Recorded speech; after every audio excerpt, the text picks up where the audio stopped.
The goal of this class is so that you can leave here with the confidence to smoke a brisket. And by that I mean start to finish, from this point to slicing, impressing friends and family. I wanted the ability to show you this. I don't have briskets on there. I did a jerk chicken. I marinated it last night. So these are jerk chicken. They're whole chickens. I spatchcocked them yesterday. We're gonna cut these bad boys up when we get inside.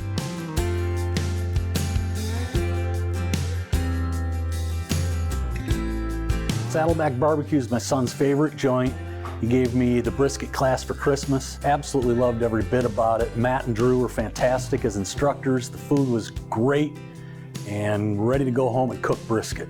First and foremost, I hope people have fun during it, and that's one of the things I start off with the class, is just being like, hey, we're here for fun. You know, there's 1,000 ways to learn things these days. We're only working from experience here, and these are the ways that I think is the best way to produce this product, and you know, allows you to have some takeaways from that. If we can create a atmosphere where you're more prompt to have people come over to your home, enjoy the company of others while enjoying a good meal, I think we've done our job.